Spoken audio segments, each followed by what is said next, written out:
And it is Car Con Carne here on a Friday night. I'm James Van Osdol, and this here show is sponsored by our friends at C&H Financial Services.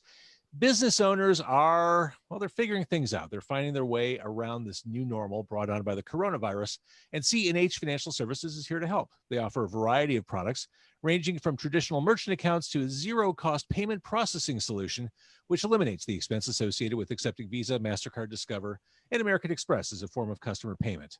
C&H Financial Services eTab solutions, easy to set up for your business for online ordering and curbside pickup. C&H also offers cost-effective commercial lending programs, which can help get your business the money it needs to make it through these unprecedented times. To learn more, contact C&H Financial Services at 855-600-2437 or go to chfs.us. I'm joined tonight by the future of rock. It is Neptunes Core. Collectively, I don't think between the four of you, you're 40 years old altogether. Maybe you're a little older than that. But high school and middle school students, yes? Yeah, we are. Yeah. Here's the most encouraging thing. There are two things I was excited about when I heard your music. One, sounded good. Two, it shows that the future listens to and plays guitar. I was worried that in middle schools, in high schools right now, it's only hip hop, it's only pop, and that rock has been forgotten. Yeah. Sometimes it does seem like that, but I feel like in Chicago, it's like you've got this whole center of like rock music. There's a whole community that loves and appreciates it, and we're kind of growing up. We've met a lot of other great musicians, and we like work together, play gigs together, and we're just kind of like a rising like group that kind of plays together, that plays like rock music. And identify yourselves for me. Who's who? I'm Caitlin. I'm the drummer. I'm Sophie. I'm the lead singer and guitarist. I'm Jacqueline. I'm the other singer, and I'm the lead guitarist. I'm Hannah. I'm the bassist. So how long have you all been playing instruments? Like from the get-go, musical homes and all that? Well, we all grew up listening to music, going to shows, so we were all inspired to start playing music. So I actually started playing classical piano when I was 3, and then I started guitar when I was 8 or 9. So yeah, that's when I started playing. So Jackie, she'd always played music like around the house. I hadn't really started music, but since I was little, I was always super interested in like drumming and rhythms. That was like the first thing I noticed in a song. So when I turned, I think 9 or 10, I was like, I told my dad, I was like, no, I want to play drums now. And he was like, okay. So then I started drum lessons, and I haven't turned back. Yeah, Jacqueline and Caitlin, they did a thing called School of Rock in Chicago. Oh, right on. Okay. And so they're sisters, and Hannah and I are sisters. And we were inspired to start School of Rock as well, which is such a great community. So I started playing guitar about 3 years ago. Hannah bass. Yeah, I played bass. I started around when I was 8, I think. So been a while. Yeah, and we've been doing that at School of Rock, and we've been playing gigs, you know, like at Reggie's. We played at Cuba's and just a bunch of places around Chicago. Well, and most recently, didn't you just do a benefit at a brewery? Yes, as a band, we've done a lot of stuff.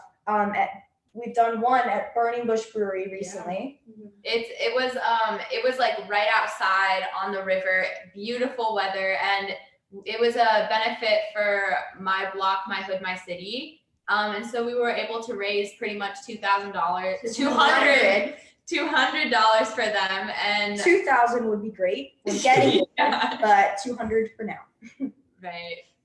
Yeah. Well, right on. I mean, when I was freshman in high school, I would have loved to have had an excuse to be near a brewery. So congratulations. That's very exciting. So the music interest comes from your parents. It has to. Like, are both sets of parents the type that have like stacks of records or CDs, or do they just, right behind you? Oh yeah. I record player. We have like a little over 1,000 records. Yeah, definitely. I recently, last Christmas, got a record player in my room when my dad upgraded the record player here. So I just basically, there's music around the house all the time. Wait, so you personally have a record player? Yes. There is hope yet. There is hope for the future. I love it. And I've said this before on this podcast. To me, I mean, you can stream anything you want. Streaming, you can, pull up Spotify, listen to whatever you want. There's something about putting on a record, and you're stuck with that artist for 20 minutes at a time, because no one wants to re-cue the record and pick another song. You're there listening from start to finish. You hear the good songs and the bad songs, but there's something about that, because if you're just streaming stuff, you're just clicking next, you're jumping around playlist to playlist. I feel like you really get a sense of what the artist was going for if you put on a record. And I feel like it connects you to the artist more, because sometimes I feel like artists like sneak little things in where like two songs flow together. Yes. Where you have like an album on shuffle or like a playlist, you don't really notice that. And it's like these like subtle little like references, maybe one song to another, that you notice. And I love it. Yeah. See, and that's a lost art, the sequencing of an album, like figuring out the flow. That's key. Yeah. Yeah. So Yeah, let's talk. Oh, sorry. Go ahead. Listening to an album from start to finish kind of takes you on a journey. And with our album, like album order, like we had 8 songs that we wanted to release. But when it came to album order, we really kind of thought long and hard about like what we want our first song to be and what we want our last song to be. So like the first one, it starts out, like really quiet, and then the whole band comes in together, and that kind of draws the listener in. And then the last one kind of ends quiet in harmony. See, that was what I was about to ask. You put out a record, like Yeah. you did it. I mean, some bands don't even get to that finish line, and here you are at the age you are with this accomplished album. It's can't have it all. Mm-hmm. Kind of a glass half empty view for someone of your age. Is this a cynical approach to the world? Yeah. We thought it was like fitting for this time. It's the lyric of the title track off, or the first song off the album, So Small. Yeah, So Small, the leading track. I guess how we came up with the name, we were all sitting on just kind of a small roof outside of my bedroom. We were just thinking, oh, what the heck do we want to call this album?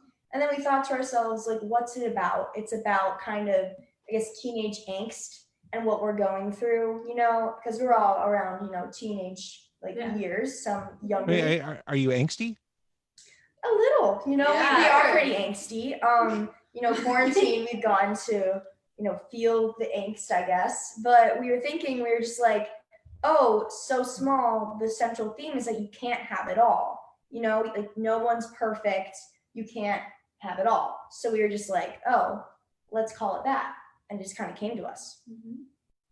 So you mentioned that you played in front of crowds and stuff. What was that like when you started to rev up the band a little bit and you started putting yourself forward in front of a live audience? Were there nerves? Were you just ready? Did you just slide right into gear? So as we mentioned, we all went to the program School of Rock, which in that program, they basically just bring kids together to play. So that helped, I think, like so much for all of us, for just like learning how to collaborate with other musicians and playing on stage in front of people. So that program definitely helped. Yeah. There were definitely nerves for some of us at first, but I think we've all gotten a lot better. Yeah, and those shows also introduced us to a lot of great venues like Cobra Lounge, Reggie's Rock Club, Subterranean, like Beat Kitchen, Beat Lincoln Kitchen. Hall, and Lincoln Hall's tied in with Shoebuzz. Like the venues in Chicago are amazing, and they love supporting Chicago musicians and like up and coming musicians. And I think it's just like a great scene between the venues and artists. And I think when playing a gig, we do have a bit of like nervous energy at first, Sure. but when you get to be up there on the stage and you see, oh, hey, the audience is digging this music, they are supporting us, and you kind of feed off that energy, and then the nerves die down and you're just like, oh, I'm enjoying myself now, which is one of the reasons why, like, over quarantine, we really missed playing in front of audiences, because playing in front of a live audience gives you so much kind of power, and it really drives your music. Yeah. Sure, and you have momentum going, and that kind of stalled out, and you want to keep that forward motion. Right. You're feeding off of each other. I used to get like nauseous before shows. Like I was a whole wreck. I could barely even walk on stage sometimes, but then I would like sit down at the kit, like get through my first song, awful. But then like the second song, when like the audience starts feeling it, it changes like your whole mindset. It's insane. Like it's almost like spiritual feeling. So you've played with other bands at shows. You've had a producer produce your record. What's the most important thing you've learned so far as a band coming up, as far as making music goes, or coming up in an actual music scene? What's your biggest takeaway so far? Well, I think getting connections with other bands that you're around is extremely important because like they help you and you can help them, and you just like you can play gigs with each other. They can open you up to new experiences. You can open them up to new experiences. And it just makes playing music and playing shows so much fun. But then it also just like makes your band better, and it exposes you to a new audience. Yeah, and I think growing up in the Chicago music scene, there's a great sense of support, you know, like bands supporting other bands, you know, that leads to more gigs, as Jackie was saying. And it just, you develop great friendships with other bands and within this band as well, you know, it's just a great opportunity. And yeah, we just love it. Yeah. It's like half of the band is just building and keeping up relationships. Like, yeah, it's almost just like friend groups, like going back and forth. How can I help you? How can you help me?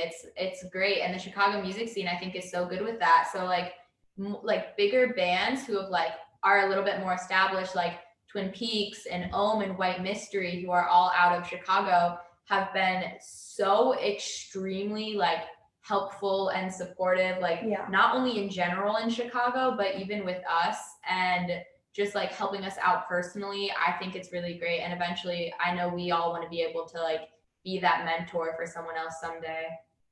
That's awesome. And I think you've already learned a lesson that it takes people years, decades to figure out. It's a big scene, but it's also a small scene. And you're going to see these people in some way, shape, or form for as long as you make music. And establishing good, positive relationships now is only going to do you a great service in the future.